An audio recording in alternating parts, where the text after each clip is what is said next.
Hey guys, tonight we're journeying back to a place where the sand is warm, the air smells like sun-baked papyrus, and bedtime means resting your head on a literal chunk of carved rock. Welcome to ancient Egypt where dreams, like the pyramids, are built from stone. You're standing barefoot on cool tile. Outside, the Nile glistens in the morning haze, and inside, a quiet breeze snakes between reed blinds. The house is built with thick mud brick walls, painted in sun-faded ochre. It's early, the air is still fresh, and your linen tunic clings ever so slightly from last night's sweat. You blink against the golden light leaking into the room and wonder how, in all the kingdoms of Ra, did you sleep. You glance down, there it is. A slender arc of polished stone, propping your neck like an elegant question mark. No cushioning, no feathers, no mercy. Asterisk, asterisk. So, before you get comfortable, take a moment to like the video and subscribe, but only if you genuinely enjoy what I do here. Asterisk, asterisk also. Drop your location and local time in the comments. I love seeing where and when people are tuning in. Asterisk, asterisk now. Dim the lights, maybe turn on a fan for that soft background hum, and let's ease into tonight's journey together. Asterisk, asterisk, you stretch, slowly. The muscles in your back protest mildly clearly. Stone still isn't memory foam, yet your sleep was restful. Maybe even serene. You don't remember tossing and turning. No bug bites, no damp pillow corners, and no weird dreams of being chased by ibis-headed accountants. The headrest, or wares, as locals might call it, rests in dignified silence beside your mat, shaped like a tiny bridge. A wide, flat base, slender vertical support, and a crescent-shaped top designed to cradle the neck.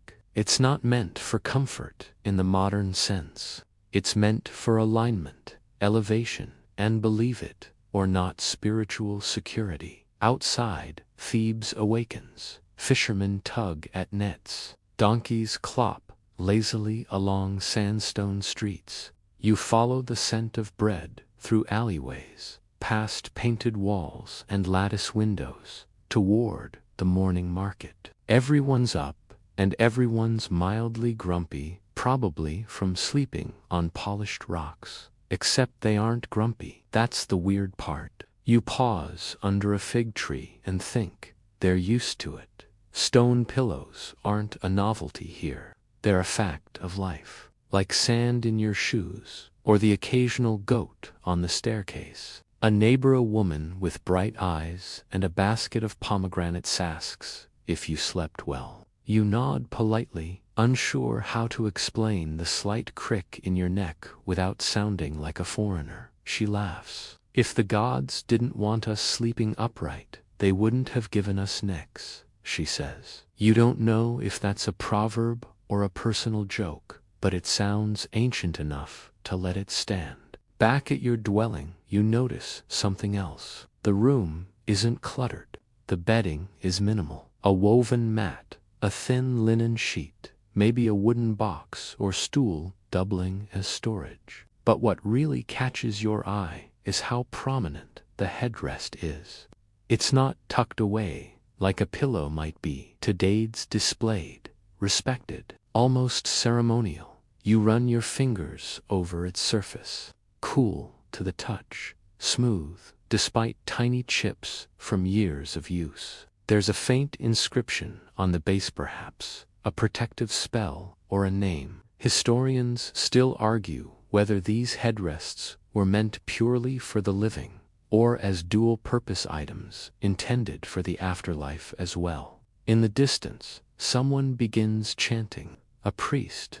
The rhythm rises like incense through the air, curling around your thoughts. You're not sure what he's saying, but it feels like a lullaby sung backward. Later that afternoon, you wander into a shaded courtyard. where an older man is repairing sandals. He gestures for you to sit. Tired already? He asks with a wink. Your neck not used to being treated like royalty. You laugh, and he chuckles, to his teeth crooked, his hands nimble with leather. He talks about his first stone pillow, gifted to him at age 12. My father carved it himself, told me it would keep my head above the dreams. You ask what that means. He shrugs. Maybe he meant bugs, but there's something deeper in his tone. Reverence, maybe, or just nostalgia, like someone remembering the first time they realized the night sky docent tea and just above the rooftops.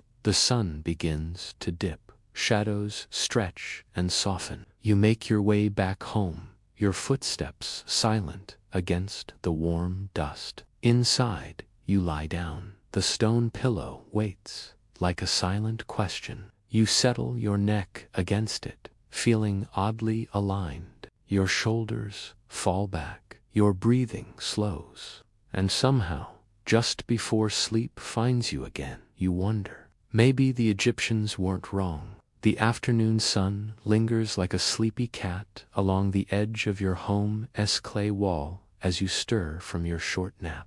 Your head lifts slowly from the stone arc, and for a moment, there's a strange sense of satisfaction. You didn't wake up with drool on a cotton pillowcase, and your spine feels well not broken, surprisingly. This, you now realize, is the infamous Egyptian headrest. Your hard-shelled sleeping companion. Your rectangular, crescent-topped mystery. At first glance, it doesn't scream nap zone. Yours appears to be made from limestone, with a slight pinkish hue from years of use or some long-faded pigment. The top curve is shaped to cradle the neck, not the head, and it elevates just enough to keep your skull off the mat. And yes, despite the name, it's not really a pillow at all. You flip the thing over, no cushioning. Yet these headrests weren't random blocks someone got tired of tripping over and decided to nap on. They were deliberately crafted.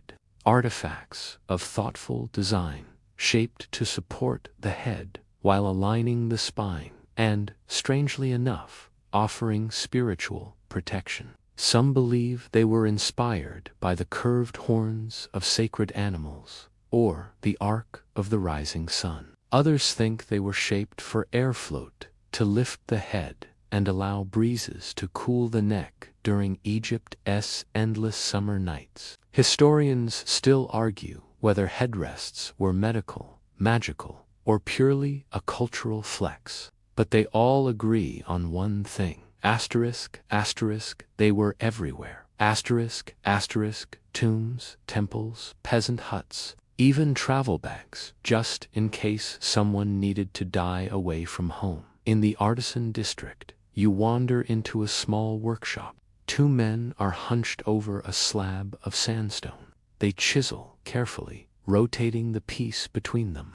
One smooths the curve with an oiled cloth. The other adds a delicate symbol with a thin stylus saw wajet. You think, or perhaps a spell against scorpions. They glance at you briefly. The older one raises a brow, then gestures to a headrest on a side table. New? He asks. You nod, awkwardly rubbing your neck. He chuckles. Takes time, he says. But after a while, anything else feels wrong. He picks up the finished piece and presses it to his own neck with a practiced familiarity. See, keeps the head safe, keeps the dreams clean, clean dreams. You ask more, and the younger man explains. The Egyptians believed that the head was the seat of life, not the heart knot, like in later folklore, but the head. To leave it exposed to the ground, or worse, unprotected at night, was to invite spirits, bad dreams, or wandering illnesses. The headrest, in their view, lifted the soul above danger, literally. You trace your finger over a display of various models. Some are child-sized, Some are extravagantly carved with lotus flowers and ankhs. One even has tiny gold beads inlaid along its edge, probably commissioned by someone with more money than sense. But one stands out. It's chipped, plain, and rough-edged. Yet somehow, it feels the most genuine, like it belonged to someone who didn't just lie down on it but dreamed. You leave the workshop with a clearer sense of purpose. This isn't just furniture. It's a tool, a bridge between worlds, between waking and sleeping, between today's dust and tomorrow's dreams. Back at home, you look at your own headdress differently. Its gentle arc, its quiet strength. You imagine all the necks it has supported. Night creeps in, blanketing the sky with soft blues and orange whispers. You lie back, allowing your neck to sink into the curve again. It's not cozy, but it's precise, like the final piece in a puzzle you didn't know you were missing. You shift slightly, seeking a better angle. A creak from your spine reminds you that comfort is relative. And yet, as the air cools and the desert wind rustles through the papyrus shutters, you find yourself drifting. The hard surface beneath your neck begins to feel oddly reassuring, like a hand on your shoulder, firm but gentle. You think about that craftsman's words, keeps the dreams clean. Maybe, just maybe, the Egyptians didn't want softness. Maybe they wanted clarity. Dreams that stood tall, unbent by fluff or fantasy. You smile, eyes half closed, and you begin to wonder, what exactly did they dream about? You dream of incense and linen, of cool corridors winding through limestone halls. And when you open your eyes again, it isn't your modest little dwelling that surrounds Ubud, something much grander. Smooth columns tower above you. Palm-shaped capitals reach for the shadowed ceiling. You lie on a finely woven mat placed over a raised platform in a chamber thick with the scent of lotus oil and myrrh. This, you realize with a slow, sleepy smile, is the sleeping room of a pharaoh. And this is how royalty naps. The ceiling is painted midnight blue, scattered with golden stars. And beside you have courses a headrest, but this one gleams. It's not stone this time, it's ivory, carved with swirling patterns, and inlaid with delicate gold lines that shimmer in the torchlight. You reach out and run your fingers over the top, smooth as polished bone, cool to the touch. There's no cushion, no draped fabric. The sacred geometry of the curve alone suggests importance. It cradles the neck like a throne for your skull. Here in this private chamber, the headrest is more than just a place to rest. It's a symbol, a visible declaration that sleep for a pharaoh isn't just biological, it's sacred. Dreams aren't diversions. They're asterisk portals to the divine.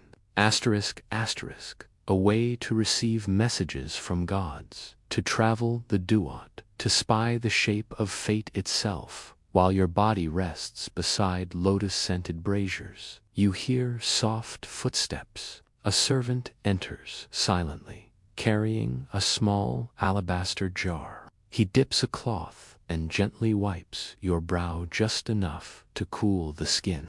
Another servant replaces a dying flame with a fresh oil lamp. The air thickens with jasmine and rose. This is sleep by design. Sleep curated like a fine sculpture. You glance around. There are no goose feather pillows, no silk duvets. There is linen layers of it, spun from the flax that grows beside the nylon, maybe a felted wool blanket for winter nights. But the centerpiece is still that curved pedestal of ivory. You shift your head onto it again and close your eyes. You can almost feel the weight of a golden headdress lifted from your scalp. Historians still argue whether pharaohs truly used these ornate headdresses every night, or whether they were just for ceremonial display. Some suggest they were more symbolic than practical tools for dream rituals and sacred sleep. Others believe even the mightiest rulers bore the same nightly neck cramps as everyone else. But one thing is certain. Asterisk, asterisk, no tomb was complete without one. Asterisk, asterisk, you walk now through a burial chamber, whether in a dream or in memory, you're no longer sure. Sarcophagi rest in the cool shadows, surrounded by food offerings, carved spells, and of course, a headrest placed reverently beside the body. Some are made of rare woods, others of stone etched with prayers. All of them point to a single belief. Asterisk, asterisk, sleep does not end at death. Asterisk, asterisk, the soul needs rest even in the afterlife. And so, the head must still be lifted, lined with the gods, safe from spirits that slither along the ground. A whisper reaches your ear, as if from the linen wrapping of the mummy beside you. Keep the head above the earth. Keep the dreams pure. Keep the demons low. It sends a small shiver down your spine, pleasant like cool sheets on a hot night. You're back in the royal chamber now, listening to the rhythmic flicker of firelight. You imagine what a day in the pharaoh's life looked like: decisions about irrigation, offerings to deities, diplomacy with Hittites, and then rest. Sacred, structured, dignified rest. Not luxury for its own sake, but as a function of balance. Order. Asterisk, asterisk, mat. Asterisk, asterisk, even sleep in this world serves the cosmic rhythm. A cat curls beside your mat. No ordinary cat, of course. It yawns, stretches, and seems to approve of your posture. You shift slightly, aligning your neck again with the carved headrest. The weight of the day melts away, though admittedly, being pharaoh for a few minutes wasn't too taxing. Your thoughts drift again, not to dreams this time, but to the incredible stillness of this moment. There are no horns outside, no phone screens glowing at 3 a.m., just flickering lamplight. Or if even their dreams were crowded with courtly obligations and cosmic burdens. If the headrest was their only true relief of physical boundary between duty and surrender, the cat purrs softly, and you slip deeper into that boundary. Maybe that's the secret of the headrest, you think. It's not about softness, it's about permission. The gentle insistence that rest is sacred, that the world can wait while you lie still, neck elevated, thoughts uncoiling like papyrus scrolls in moonlight. You exhale, and sleep takes you, not suddenly, but like a long-lost friend returning to visit. You don't remember waking, you simply drift back into awareness, like rising slowly from the surface of a still pond. Your head is still gently cradled in the stone ark, but this time you sense something else, not just comforts, something beyond. You stare up at the dark ceiling, and for the first time you wonder, was this stone pillow merely a piece of furniture or a portal? You recall what the craftsman said, keeps the dreams clean, and suddenly the phrase carries a weight that feels more mythic than metaphor. In ancient Egypt, dreams weren't private entertainment. They were messages, warnings, echoes from gods, or ghosts, or something stranger. The Egyptians believed in a vibrant dream world, as real as the waking one, populated by spirits, symbols, and divine signs. Sleep wasn't rest, it was travel. And so, the headrest wasn't just functionally, was magical technology, an interface between this world and that one. The curved base kept your head above the ground. Sure, but more importantly, it kept your soul just high enough to slip into the realm of the unseen. You turn your head slightly, and there it is, a faded inscription along the edge of the pillow, carved deep, smoothed by time. It's not decorative. it's a spell. Perhaps one of the countless apotropaic formulas, magical phrases meant to protect the sleeper from nightmares, wandering demons, or ill omens. The belief was simple and chilling. When you sleep, your soul leaves your body to explore the dreamscape. But there are other things out there, and not all of them are friendly, which is why many headrests were adorned with protective deities. Base the dwarf god with a lion's face, and an eternally sassy scowl was a common favorite. Or Torit, the pregnant hippo goddess who defended mothers and infants. You've seen her before, her tusked face, the curve of her belly, carved into amulets and charms. Historians still argue whether every headrest was imbued with this level of ritual significance, or if only the elite received the spiritual upgrades. But even the simplest models, the ones found in dusty worker tombs or children's coffins, seem to suggest that sleep itself was sacred, every nap a negotiation with the gods, hoping to receive healing visions or divine messages. Some temples even had side chambers just for this purpose. You can picture it now, a room carved deep into the stone, echoing with silence, lit by single flames, and inside, someone lies still, waiting for a god to whisper. The headrest under you begins to feel different, not uncomfortable, just heavy with meaning, as if it's not simply holding your neck, but anchoring your entire being between dimensions. You try to imagine what ancient dreams might have looked like. Maybe you'd find yourself face to face with Thoth, I-besetted god of wisdom, who hands you a scroll and tells you to stop chewing your nails. Maybe you'd ride a boat through the sky beside R.A., trading riddles with hawk-headed passengers while dodging serpents made of starlight. Or maybe you'd be chased through a papyrus marsh by a creature with 7 legs and the face of your old teacher. All are possible in the Egyptian dreamscape,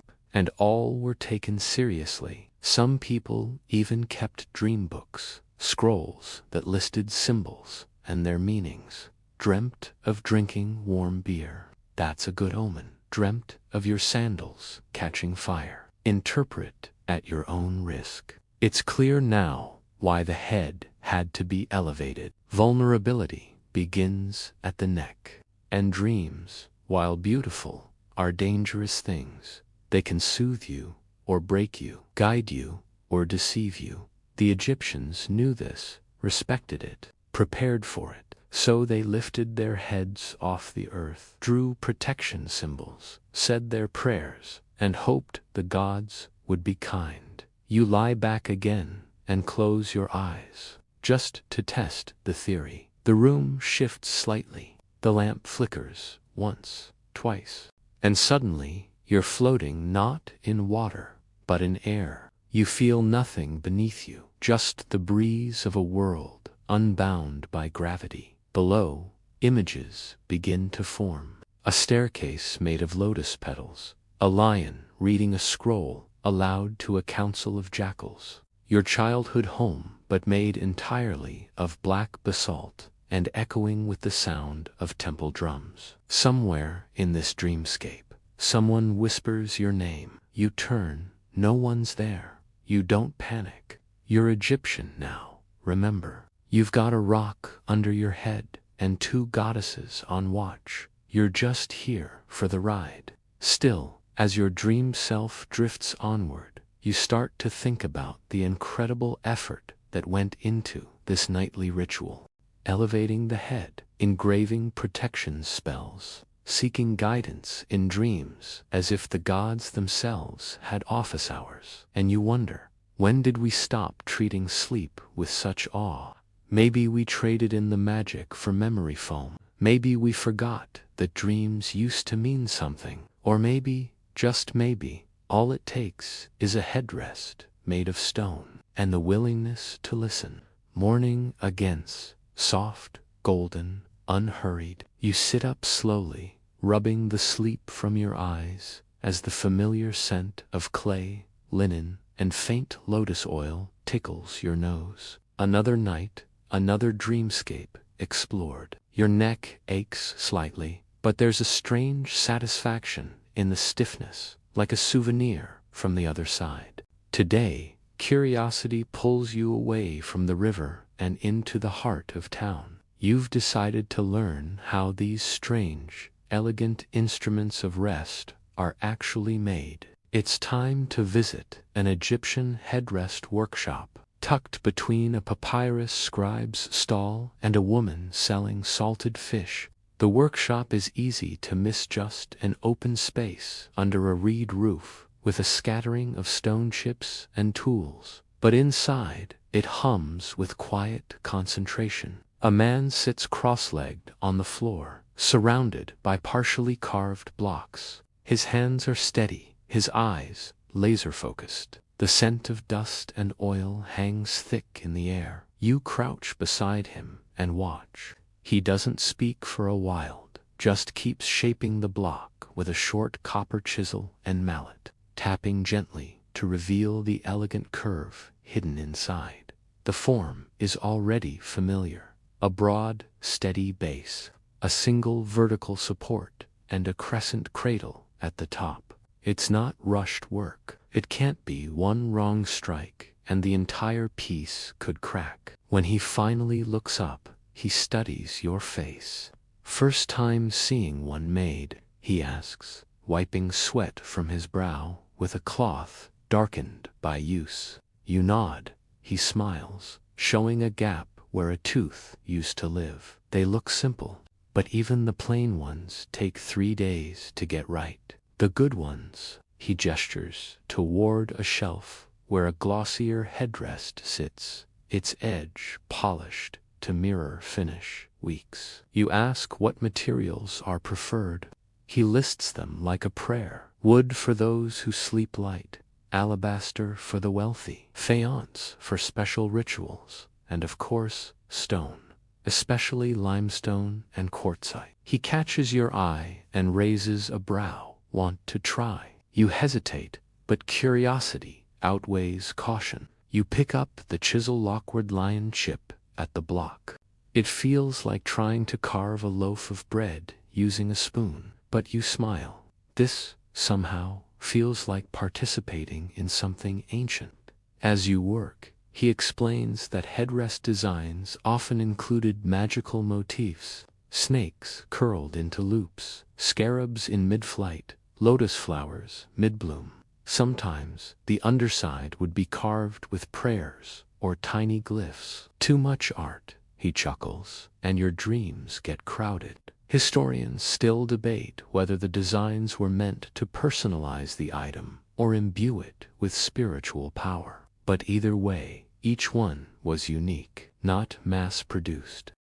You wake to the quiet hiss of incense. A thin ribbon of smoke rises from a burner near your doorway, coiling lazily upward before vanishing into the warm morning air. Outside, a priest is singing low, rhythmic, and steady. You can't understand the words, but the sound feels like the Nile flowing in reverse. It takes you a moment to remember where you are, or when. Still lying on your mat, your neck resting in the gentle arc of your now familiar headdress, you begin to realize something odd. You're asterisk inside a temple. Asterisk, not as a worshipper, not as a tourist. You're simply here. This chamber isn't grand. It's a small annex off a larger hall, likely used only by the initiated. Light filters in through narrow slats high in the walls,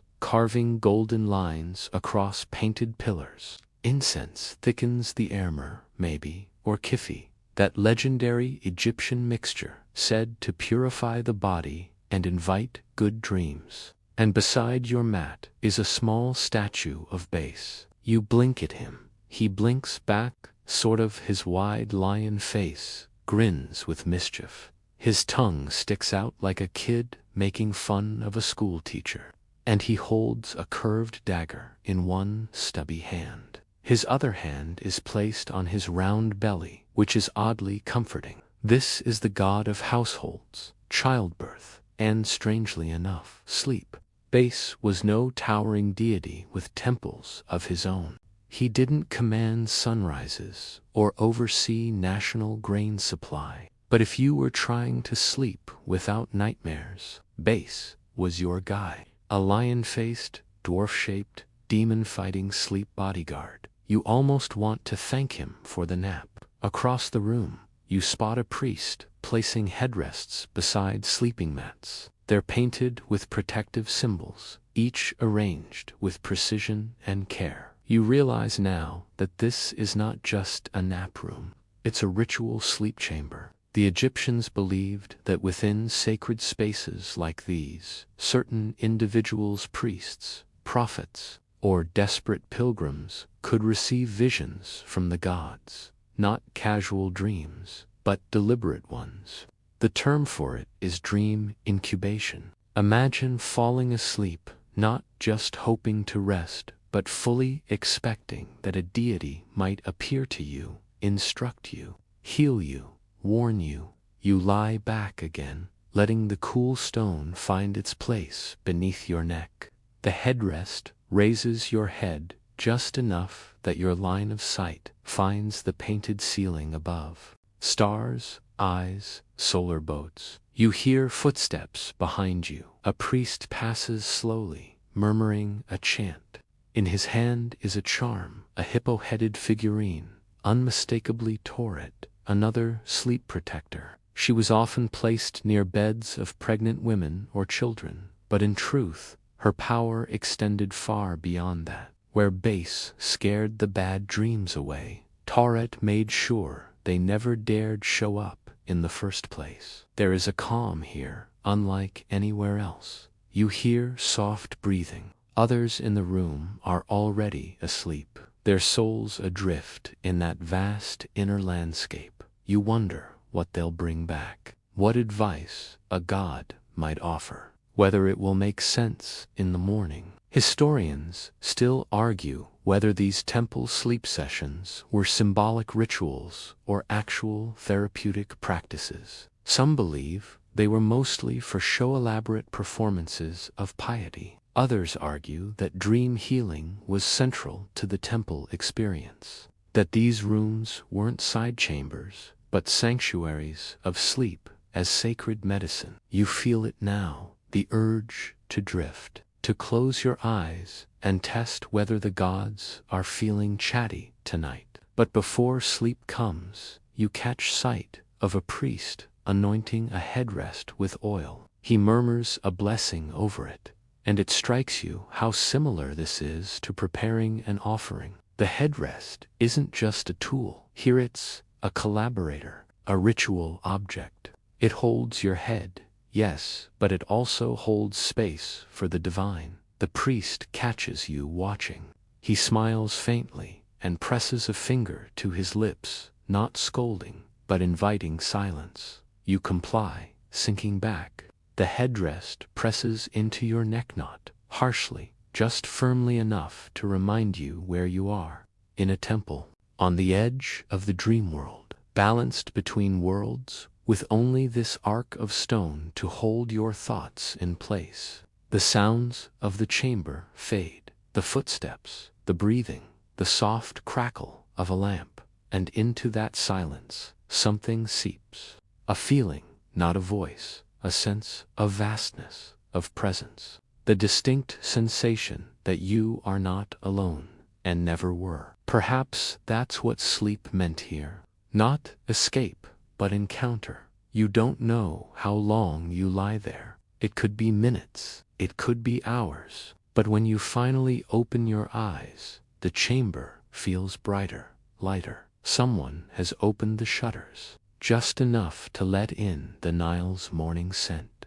You rise slowly, and Base is still watching, tongue out, dagger ready. Like a doorman at a dream club you were lucky enough to get into. You nod your thanks. No one else speaks. This is sacred ground. And even after waking, the dream lingers like the scent of jasmine on your sleeves. You step out into the bright temple courtyard, unsure whether anything actually happened, but you do feel different. And maybe, just maybe, that's the point. You return home with incense still clinging to your skin and a strange, deep calm nested somewhere behind your ribs. You didn't see any gods last night. No divine pronouncements or prophetic visions. Just a sense of being held lightly, but deliberately between worlds. Like a scroll balanced on a reed, unrolling itself slowly. You walk slowly through the morning haze, sandals scuffing against the dusty path. Around you, the city is waking up, and it's here, in the bustle of daily life, that something unromantic hits you right in the nose. Bugs. You hadn't noticed them in the temple blessed base for that, but here, in the open-air market, where fish scales sparkle in baskets and goats yell at invisible enemies, the insects are very much awake. Mosquitoes buzz. Flies dive-bomb your ears. Ants march like tiny soldiers. And somewhere near the spice stall, something scuttles that you're not brave enough to identify. You start thinking hard about that headrest again, not as a divine portal, not as a neck-aligning marvel, but as asterisk, a very practical form of pest control. See, while modern sleepers are spoiled by mosquito nets, bug sprays, and air conditioning, the average ancient Egyptian had to make do with clever design. The headrest, elevated and open beneath, allowed airflow to pass freely under your neck, which not only cooled your body, but discouraged unwelcome nighttime visitors. Imagine sleeping flat on a mat, your face level with the floor, insects climbing over your cheek like it's a sand dune. Now imagine lifting your head just slightly with a block of carved stone, your neck raised, your scalp exposed to the breeze, and your ear well out of reach of six-legged midnight explorers. It wasn't just about spinal alignment or symbolic elevation. It was also about keeping your head above the swarm. A local woman confirms it for you later, as you rest in her courtyard, sipping a clay cup of date wine. "We use lavender oil," she says, pointing to a smudge behind her ear. "But the headrest helps too. Scorpions don't like heights." She laughs like she's half joking. You're not sure she is.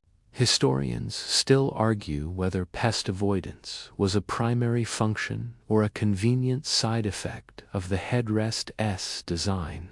But given the swarms you've dodged this morning, you're inclined to believe it was part of the plan. You begin to notice other little tricks in the environment: treed mats hanging in doorways to block flies, pots of crushed herbs burning smoke trails to repel gnats. But only the headrest provides protection while your eyes are closed, when your guard is down, when your soul's on a dream-fueled walkabout.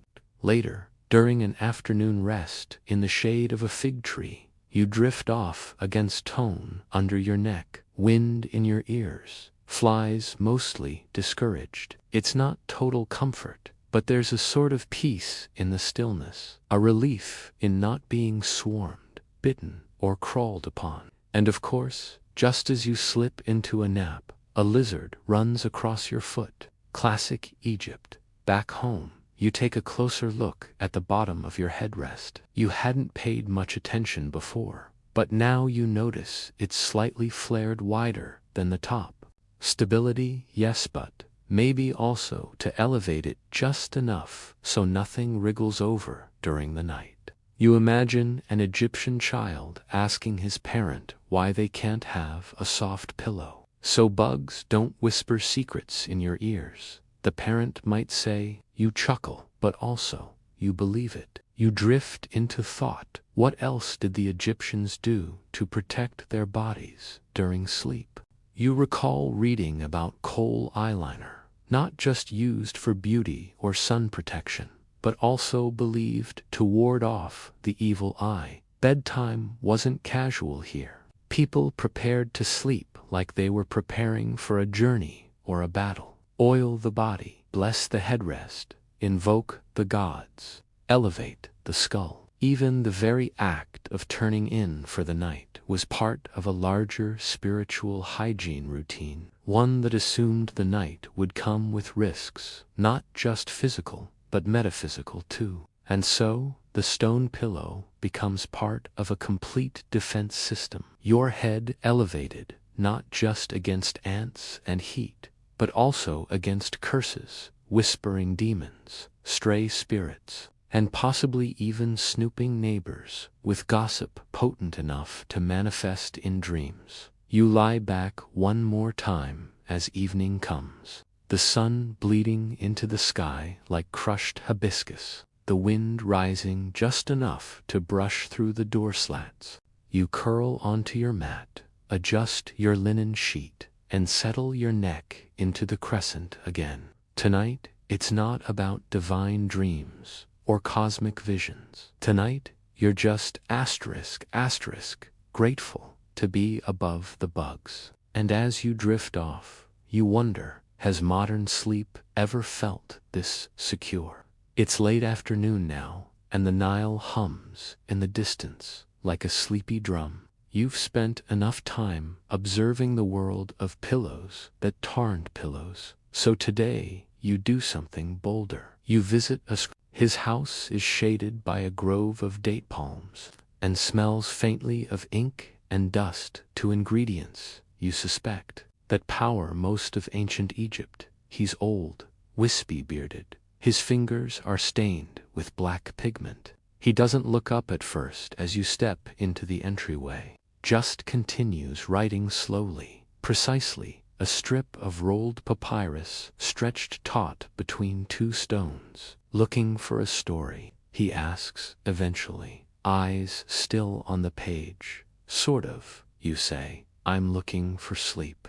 He finally looks up at that, smiles, just slightly. Aren't we all? You sit on a woven reed mat as he rises slowly, creaking like an old wooden doorand, rummages through a scroll rack in the corner. After a moment, he returns with a roll tied in blue thread. This, he says, is from a physician in Heliopolis. Herbal recipes, rituals, sleep incantations, and some nonsense, probably. You raise an eyebrow. Nonsense, he shrugs.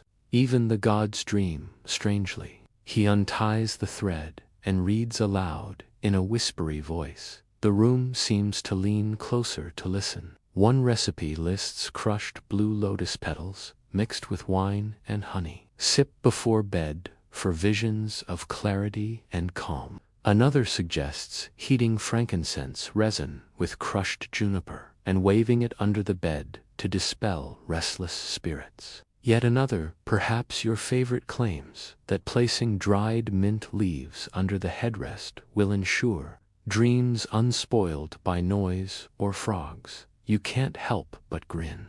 Because yes, frogs are specifically mentioned. Historians still argue whether these ancient remedies were truly pharmacological, placebo-driven, or simply ritualistic comfort, but clearly, the Egyptians took them seriously enough to write them down. The scroll reader continues, flipping pages. Here's a chant to recite if you fear being followed in dreams. Here's a spell for banishing the memory of a bad dream before breakfast. And here's a passage dedicated entirely to how to forget someone you dreamed about too fondly you blink. That last one seems emotionally advanced.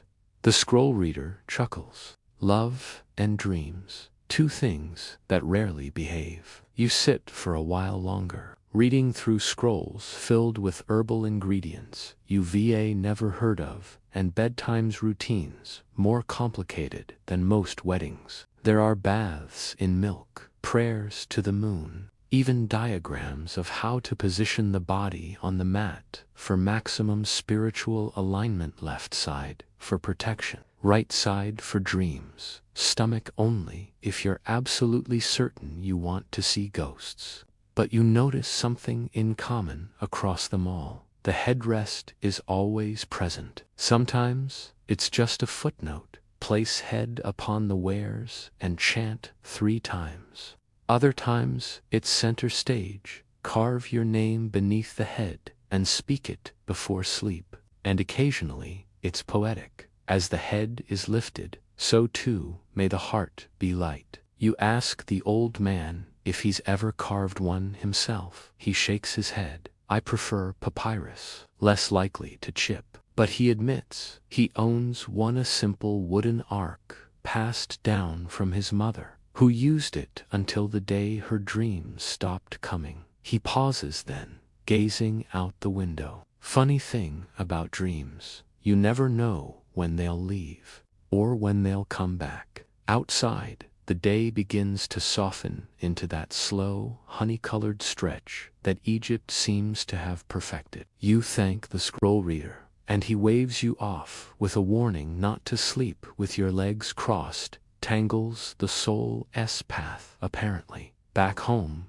you prepare for evening, not with a mug of chamomile tea or a podcast, but with a pinch of dried herbs tucked under your headrest and a whisper to base, just in case. You lie down slowly, the stone cool beneath your neck. The scent of crushed mint rises faintly, enough to tickle your nose. The wind shifts through the shutters, humming low and steady. You think of all the advice in the scrolls, how to breathe, how to chant, how to forget, how to remember. And yet here you are, still hoping for what everyone wants, a night of peace, maybe a dream that doesn't bite. You close your eyes, and somewhere in the half-light between sleep and waking, you hear a whisper, not a voice, just a line of poetry etched into the arc of stone. Asterisk rest now. The stars are watching. Asterisk the morning brings a breeze that smells faintly of roasted barley and sun-warmed linen. It slips through the shutters and nudges you awake, like a cat pawing at your thoughts. You stretch slowly, neck rolling off the curve of the headrest with a quiet clack that reminds you, yep, still made of stone. But this time, there's no temple, no dream scroll, no incense curling in the air. Just the simple sounds of the street and the muffled chatter of your neighbors. You rise, wrap your linen tunic loosely over your shoulder, and step into the alley where something new waits for you. Today, you've been invited to visit the home of a local scribe, not a royal, not a priest, just a working man, the kind who spends his days bent over scrolls, scratching out records of grain rations, marriage contracts, or someone's very dramatic chicken theft. His name is Hetep, and he greets you at the doorway with ink on his hands and a reed pen still tucked behind his ear. You're here about headrests, he says, squinting. Mine's lopsided. I like it that way. You blink. That doesn't hurt your neck. He shrugs. Depends which side of the bed the gods are on. He leads you inside. His home is modest 2 rooms, a mat rolled up in the corner, and shelves stacked with scrolls bound in dyed thread. A cat lounges on a pile of rushes and eyes you with suspicion. He shows you his headrest, a small wooden one, cracked at one edge, but clearly well loved. Unlike the elaborate carvings you've seen elsewhere, this one is plain. No scarabs, no prayers, just smooth wood-shaped to hold a tired neck after too many receipts. You make your own, you ask. He laughs. No, my brother carved it. I just kept it. Even when I got promoted, even when the cat knocked it over for the 3rd time, you sit together in the quiet, sipping watered beer, and Hetep starts talking. Turns out, Even ordinary Egyptians had headrests. Not always the polished stone of nobles or the gold-trimmed ones meant for pharaohs' tombs, but serviceable, sturdy ones passed through generations like a favorite pair of sandals. They were sometimes made from sycamore wood, sometimes local limestone, and occasionally even repurposed from broken tools. In poorer homes, one might find headrests cobbled from scraps, wrapped in linen, their edges worn smooth by years of sleep. Historians still argue whether the working class used these religiously or practically, if the spiritual associations applied equally, or if those were luxuries of the wealthy. But based on Hep stories, the truth seems simpler. It's not about softness, he says. It's about space. You tilt your head. When you lift your head, it's like telling the world, I'm still here, still awake, even when I'm sleeping. He taps the top of the headrest gently. Besides, have you ever tried to nap during festival season with drums outside your window? You want something that doesn't sink. You smile, imagining him curled on the floor, scribal robes in a pile, cat pressed against his ribs, neck propped on his sturdy chunk of wood, while the city explodes with noise just outside. Later that day, you visit another home, this time belonging to a seamstress. She lives farther out, near the edge of the city, where the wind blows harder and the buildings are more worn. She shows you her family's headrests, a set of 3, each slightly different. One is wide and low, likely for a child. Another has a woven pad tied around the top, perhaps an early form of comfort customization. The third is tall, with delicate etchings on its base. That one was my father's, she says. He said it helped with his snoring. I'm not sure if that was science or shame. You chuckle. She offers you bread and a story. How her brother used to sneak the headrest into the sun to warm it before naps. Said it made the dreams sweeter. You picture it, a child running outside with a stone block like it's a treasure, laying it in the sun and returning later to press his neck against its warmth. Even among the working class, these strange little devices hold meaning. They're not decorative, not trendy, just ... trusted. Every scratch, every chip tells a story of sleep, of struggle, of family. You begin to realize something deeper. The headrest isn't just an object. It's a witness. It sees lovers roll toward each other in the dark. It supports the necks of mothers resting between cries. It outlives generations. It survives feasts and the occasional falling roof tile. And still, it waits patiently for bedtime. You return home that evening, your mind buzzing with simple truths and old wood. You look at your own headrest stone, elegant, slightly uneven on one side. You smile. Tonight, you lie down and rest your neck against it, not as a tourist, not as an observer, but as one among millions who have done the same. Whether scribe, servant, or pharaoh, everyone sleeps, and many, it seems, slept like this. You shift a little, the headrest creaks, your breath slows. Above you, the stars begin to prick through the dark like cautious whispers. And just before your eyes close, you think of Hetpe's words. It's not about softness, it's about space. The morning brings a breeze that smells faintly of roasted barley and sun-warmed linen. It slips through the shutters and nudges you awake, like a cat pawing at your thoughts. You stretch slowly, neck rolling off the curve of the headrest with a quiet clack that reminds you, yep, still made of stone. But this time, there's no temple, no dream scroll, no incense curling in the air. Just the simple sounds of the street and the muffled chatter of your neighbors. You rise, wrap your linen tunic loosely over your shoulder, and step into the alley where something new waits for you. Today, you've been invited to visit the home of a local scribe. Not a royal, not a priest, just a working man. The kind who spends his days bent over scrolls, scratching out records of grain rations, marriage contracts, or someone's very dramatic chicken theft. His name is Hetep, and he greets you at the doorway with ink on his hands and a reed pen still tucked behind his ear. "You're here about headrests," he says, squinting. "Mine's lopsided. I like it that way." You blink. "That doesn't hurt your neck," he shrugs. "Depends which side of the bed the gods are on." He leads you inside. His home is modest 2 rooms, a mat rolled up in the corner, and shelves stacked with scrolls bound in dyed thread.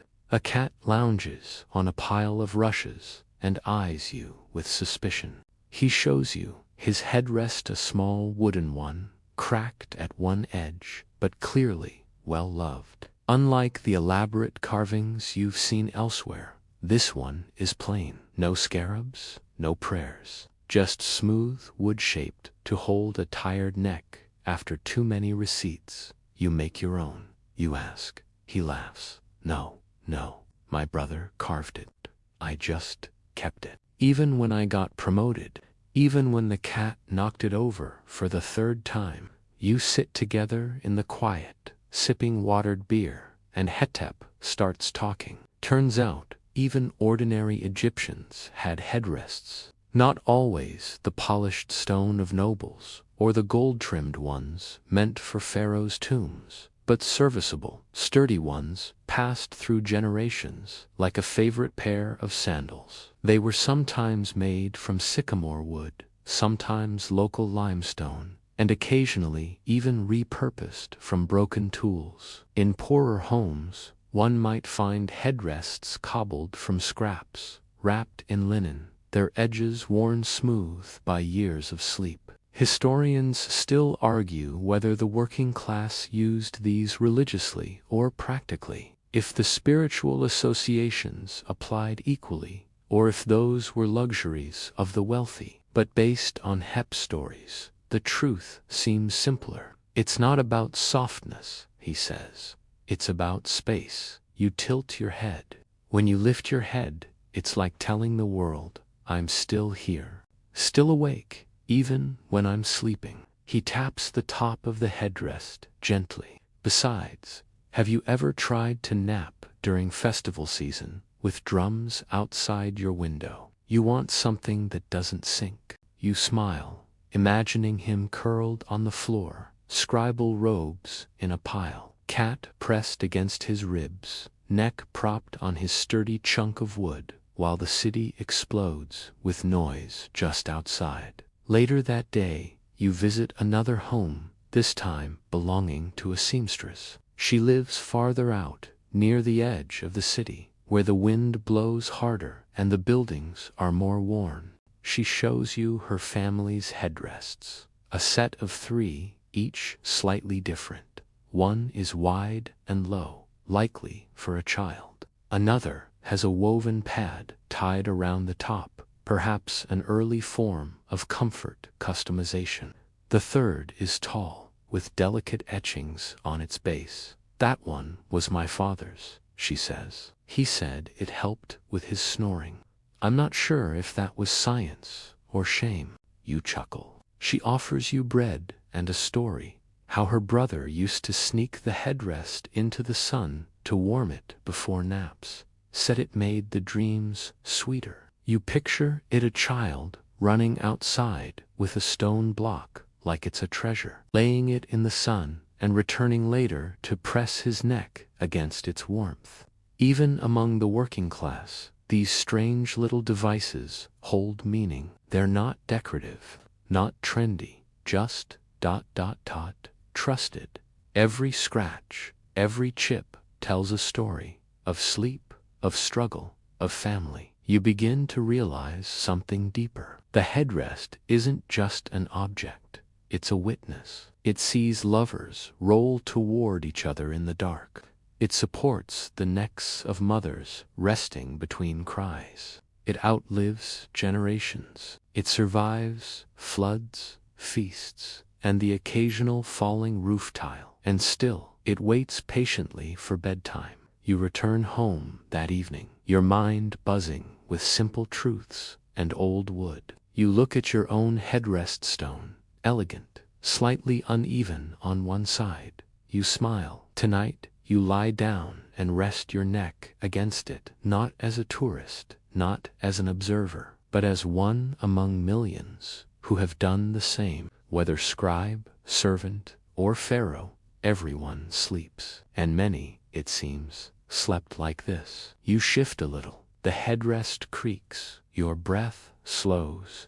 Above you, the stars begin to prick through the dark like cautious whispers. And just before your eyes close, you think of Hepic's words. Asterisk, asterisk, it's not about softness, it's about space. Asterisk, asterisk, the air tonight is thick with heat. You lie motionless, a damp sheen across your brow, wondering how anything animal, human, or deity managed to sleep in this. There's no fan, no open refrigerator to sneak into, just the heavy hush of the Egyptian night and the distant chirp of desert crickets trying their best not to combust. And yet, you're strangely fine. The breeze from the window licks across your neck. Your head is cool, your back warm. You blink slowly in the dark, aware of how dry the air is, how still everything feels. And suddenly, it clicks. This headrest, the stone one, the weird arc-shaped anti-pillow, wasn't just a spiritual bridge or an insect defense platform.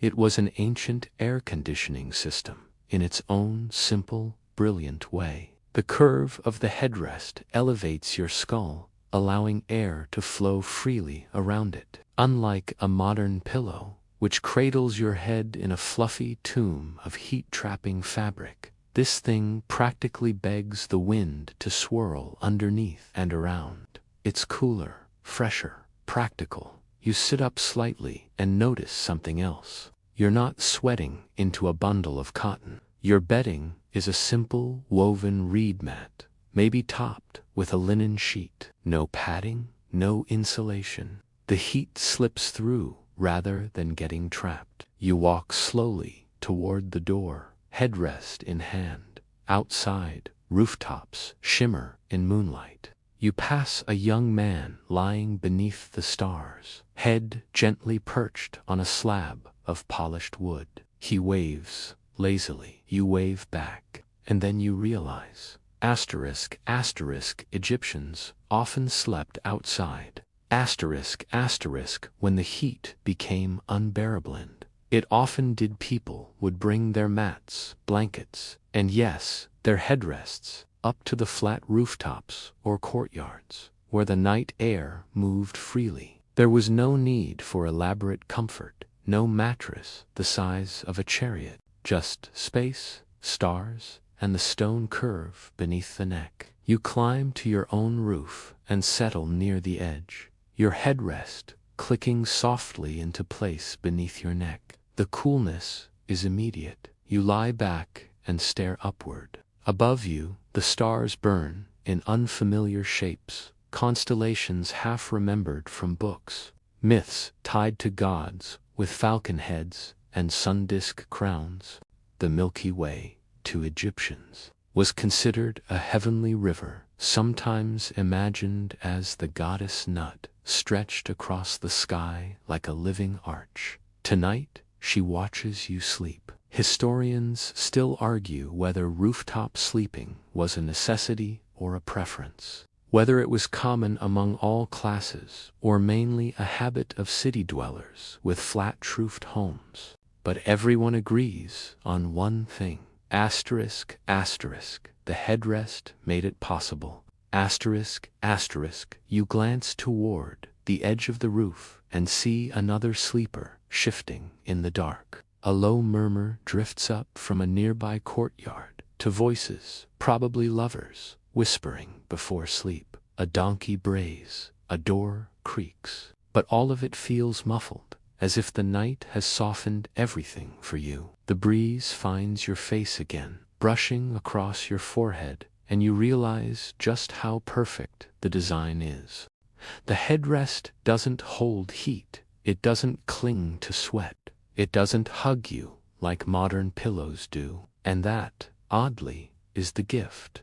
It allows sleep rather than forcing it. It gets out of the way. You press your neck back into the ark. The stone is cool again, not because it was refrigerated, but because it's been shaped to stay cool. That curve. It doesn't just cradle your head, it minimizes surface contact, limiting the amount of body heat transferred. You think about ancient engineers, architects of pyramids and water clocks, and now the subtle genius of a cooling pillow.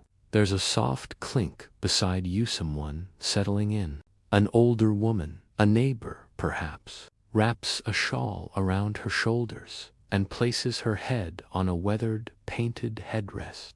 She doesn't say anything. She doesn't have to. You're both part of the same nightly ritual. Heads lifted, skies wide open, dreams waiting just above the rooftops. The moon rises, casting pale lines across your mat. You watch as the shadow of your headrest stretches long and thin like a hieroglyph in motion. You close your eyes and wonder if pharaohs slept like this outdoors, under the stars, letting their souls drift upward on the backs of scarab wings. Or maybe they stayed inside palaces, too buried in ceremony to risk the simple perfection of a rooftop nap. You like to think some of them escaped, that at least once, one of them lay quietly under the sky, with only linen, quiet air, and a smooth arc of ivory under his neck. And maybe he, too,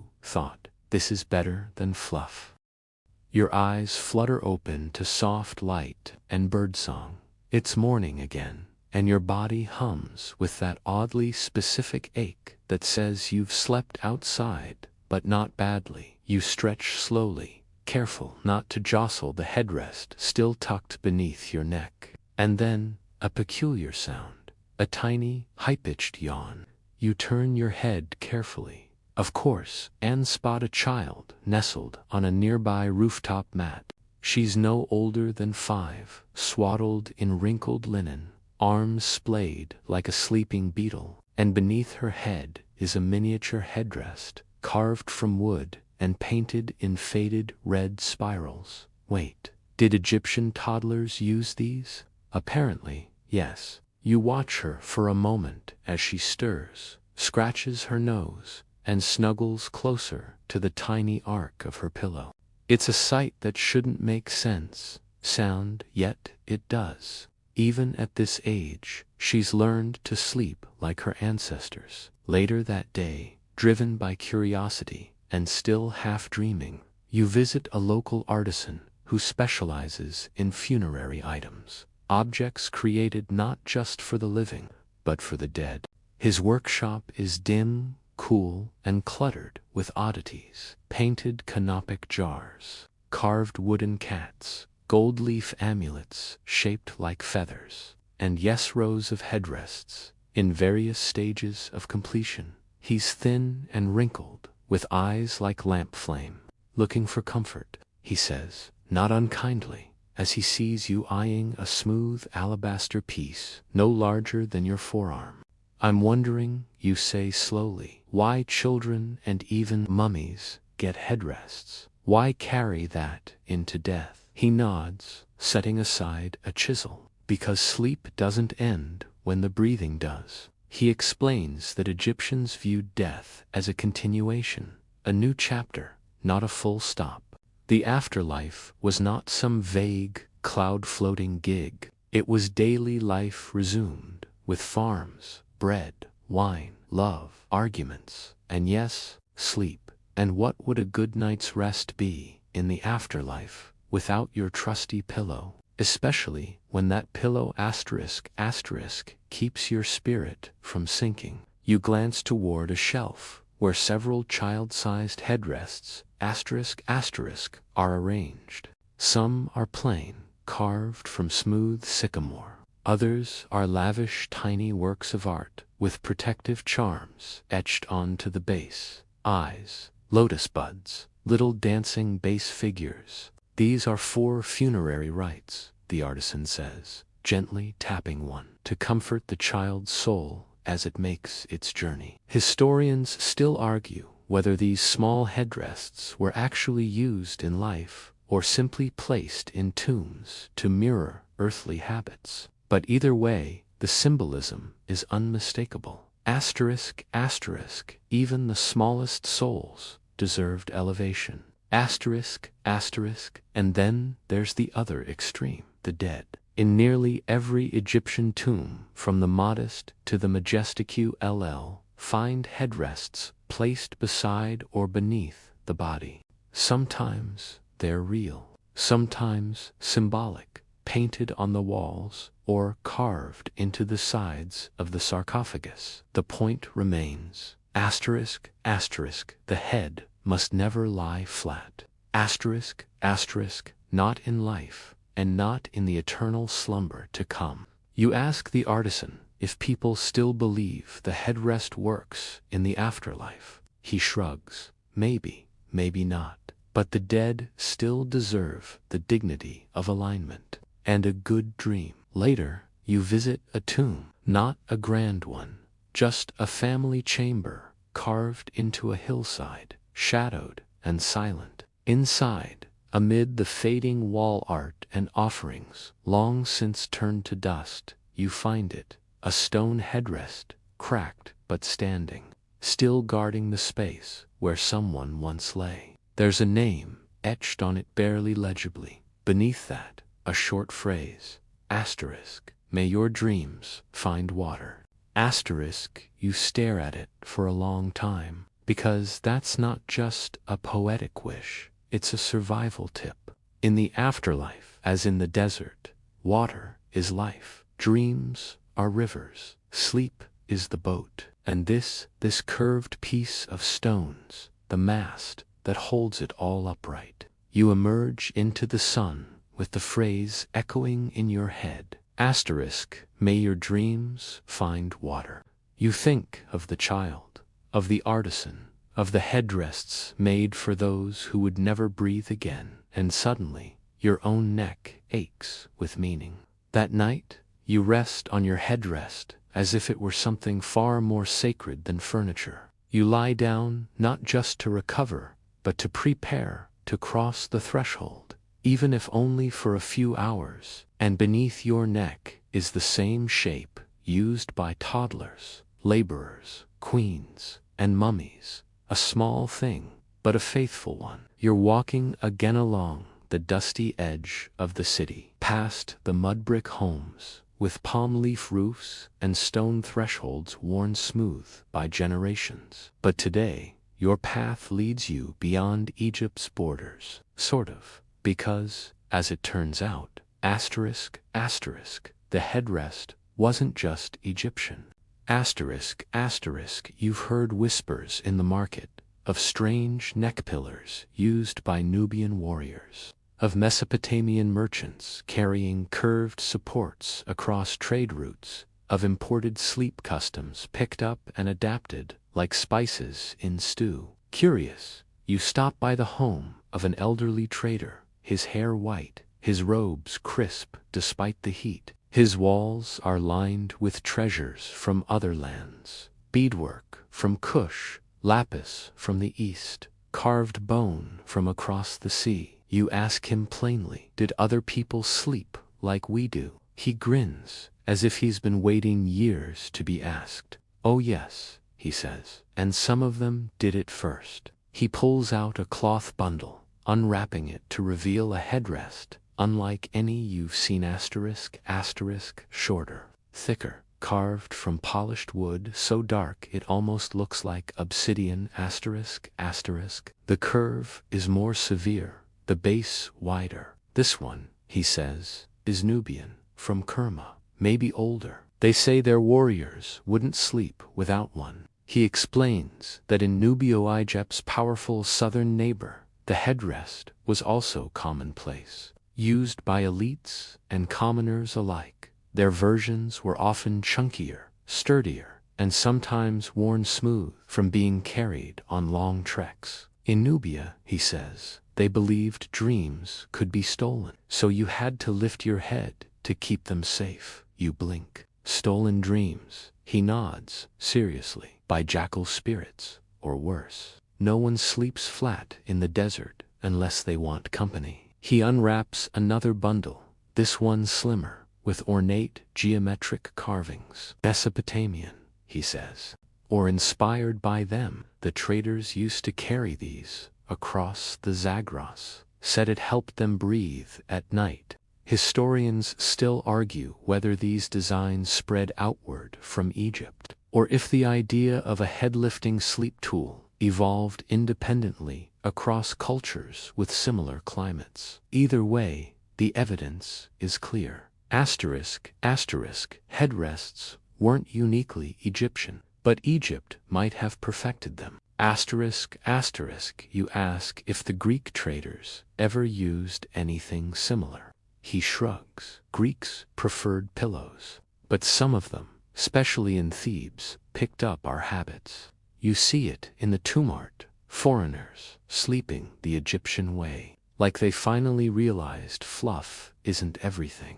Later that day, you make your way toward the outskirts, where a caravan from Kush is unloading. Bright fabrics flutter in the breeze, and traders laugh over fresh dates and cracked amphorae. One of them, a tall woman with a voice like dry wind, shows you her own headrest. It's bone white, probably ivory, and decorated with tiny gold discs hammered into the base. My grandmother gave it to me, she says. Said it lifts your dreams high enough for the moon to see them. You hold it carefully. It feels different from the Egyptian designs, heavier in the center, lighter at the edges. But the function, the soul of the object is the same. Support, elevation, protection. Even in faraway lands, people understood the power of neck and sky. That night, you lie back once more with your own headrest, a bit humbled. Yours now feels like part of something bigger.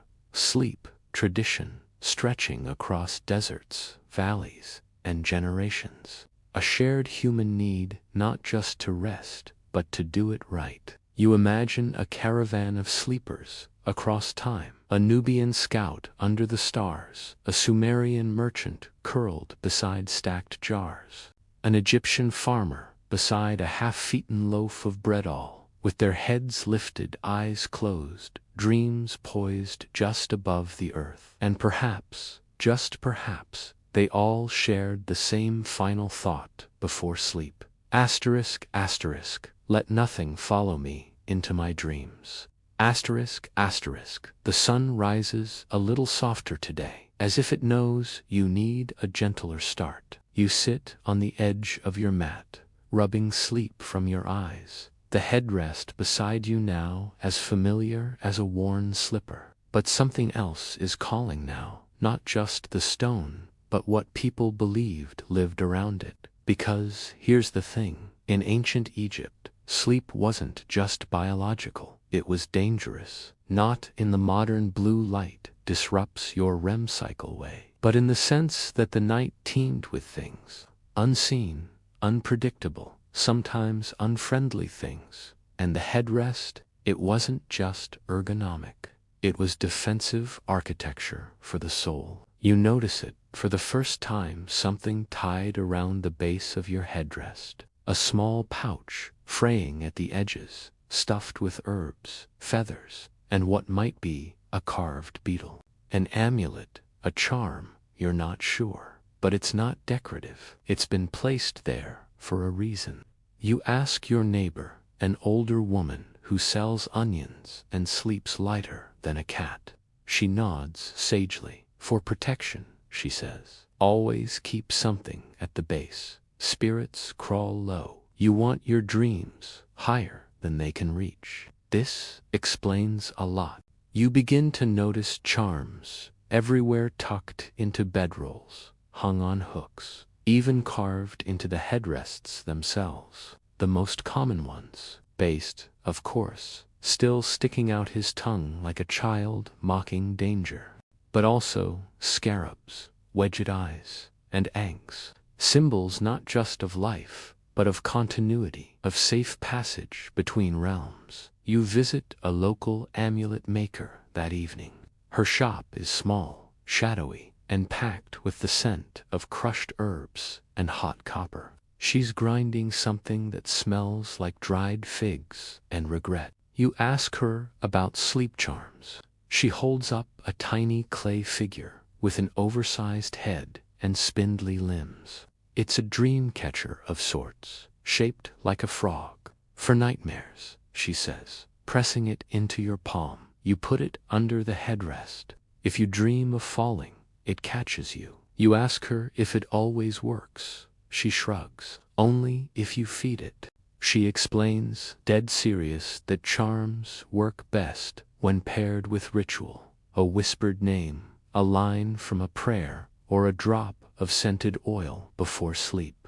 That's how you charge the object, not with electricity, but with intention. And then she leans in closer, lowering her voice. Do you have crocodile dung? You do. A double take. I don't think so. She nods thoughtfully, as if you've just told her you're low on milk. Well, if you find any, mix it with myrrh and cedar resin. Excellent for skin. Also keeps spirits away from the face. You try not to laugh, but she's not joking. And frankly, after a week of watching people trust rocks more than pillows, you're not even sure she's wrong. Later, back at home, you inspect your headrest again. There's a tiny glyph carved beneath it, an open mouth, likely symbolic of breath or speech. You wonder if someone once whispered a name into it, a request, a warning. Historians still debate the purpose of all these charms and inscriptions. Were they magical thinking,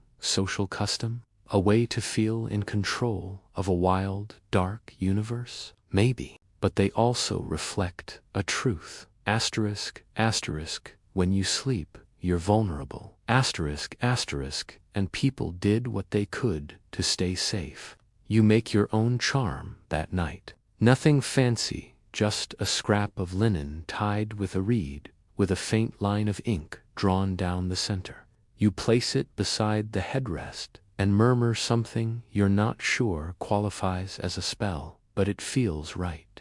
Lie back. The headrest cradles your neck again, and for the first time, you feel not just supported, but guarded. You stare into the dark, waiting for sleep to come, and wonder how many people, over how many centuries, made the same gesture. How many dreams were redirected, softened, or gently held at bay by the whispered power of a charm. And just before you drift off, you smile at the absurdity of it.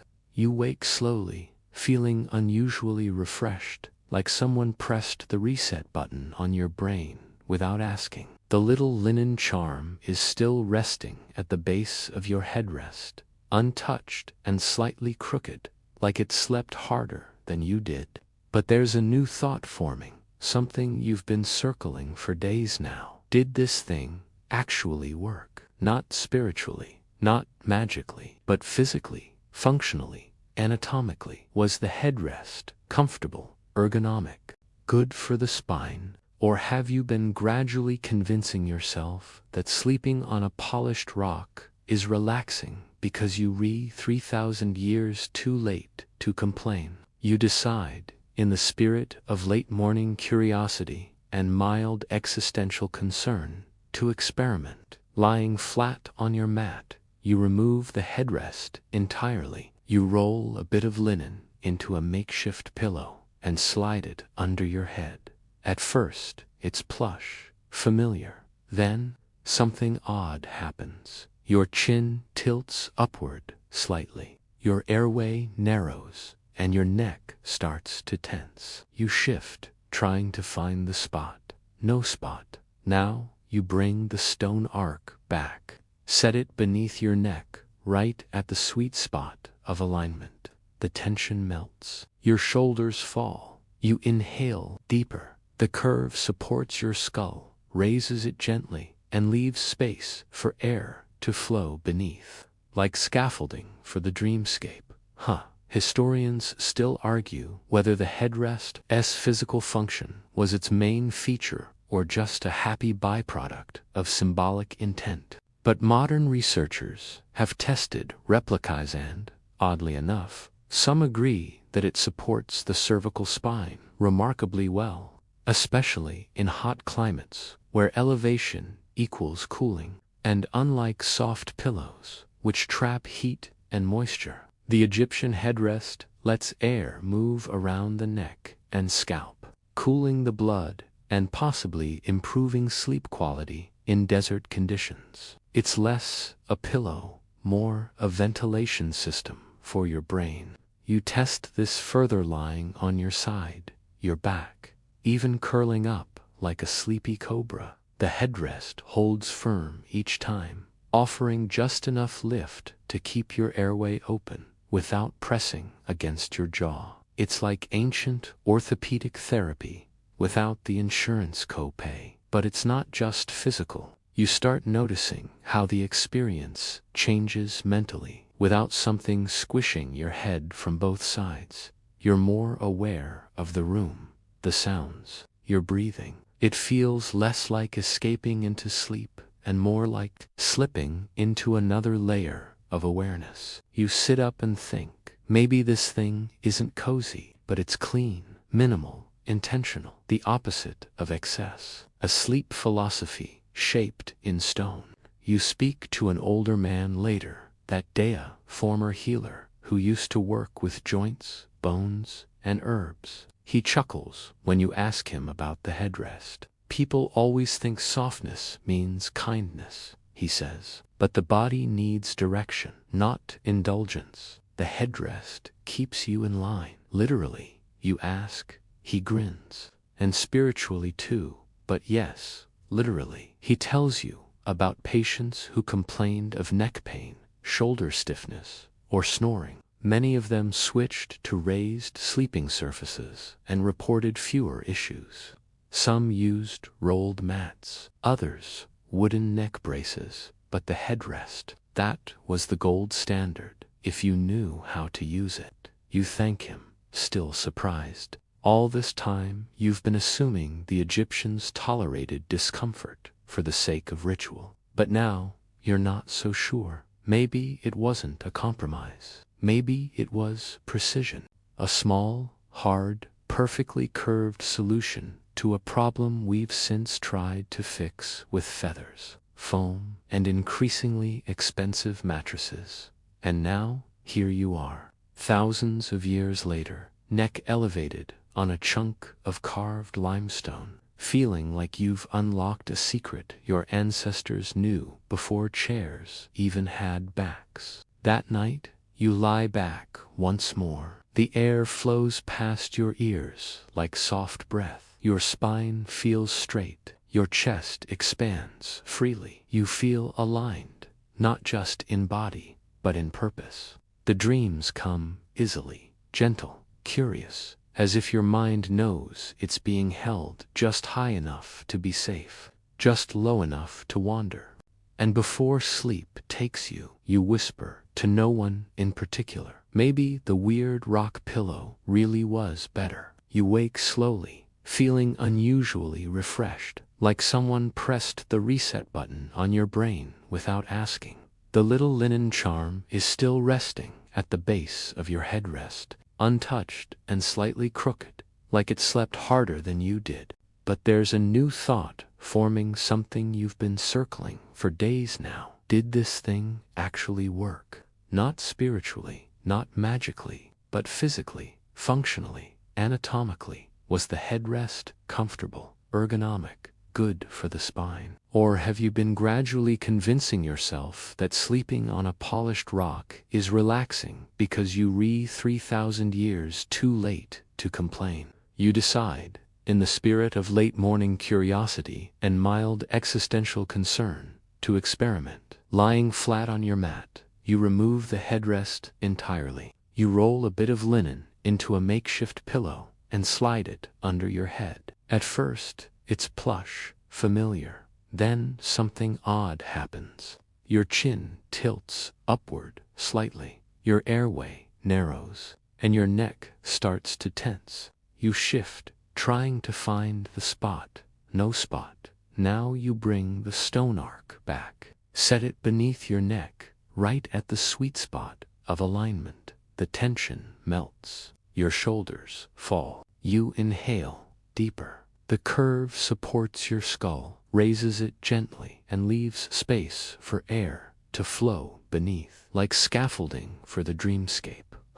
Historians still argue whether the headrest's physical function was its main feature or just a happy byproduct of symbolic intent. But modern researchers have tested replicas and, oddly enough, some agree that it supports the cervical spine remarkably well, especially in hot climates where elevation equals cooling. And unlike soft pillows, which trap heat and moisture, the Egyptian headrest lets air move around the neck and scalp, cooling the blood and possibly improving sleep quality in desert conditions. It's less a pillow, more a asterisk ventilation system for your brain. You test this further lying on your side, your back, even curling up like a sleepy cobra. The headrest holds firm each time, offering just enough lift to keep your airway open without pressing against your jaw. It's like ancient orthopedic therapy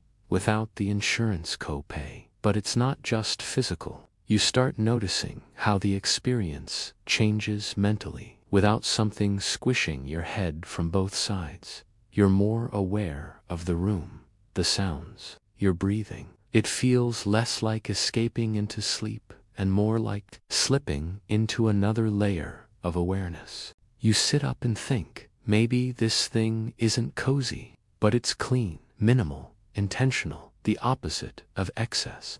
A sleep philosophy shaped in stone. You speak to an older man later, that day a former healer who used to work with joints, bones, and herbs. He chuckles when you ask him about the headrest. People always think softness means kindness, he says, but the body needs direction, not indulgence. The headrest keeps you in line. Literally, you ask. He grins, and spiritually, too. But yes, literally, he tells you about patients who complained of neck pain, shoulder stiffness, or snoring. Many of them switched to raised sleeping surfaces and reported fewer issues. Some used rolled mats, others wooden neck braces. But the headrest, that was the gold standard. If you knew how to use it, you thank him, still surprised. All this time, you've been assuming the Egyptians tolerated discomfort for the sake of ritual. But now,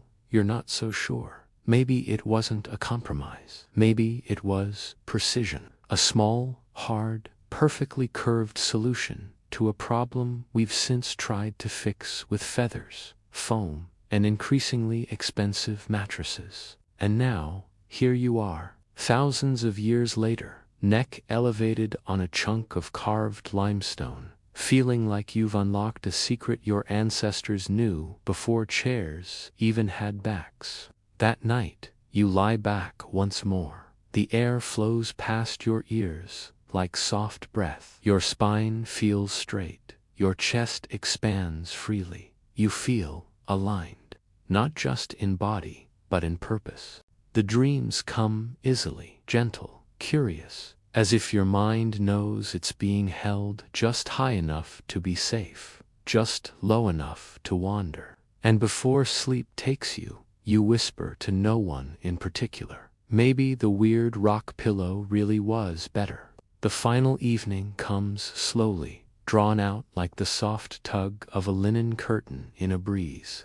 You sense it not as an ending, exactly, but as a kind of full circle. Your feet are dusty. Your hands smell faintly of resin and stone. And your head, well, your head has found its favorite curve in the world. You climb one last time to the rooftop, not for the novelty of it, not for the breeze, though both are welcome, but for the view.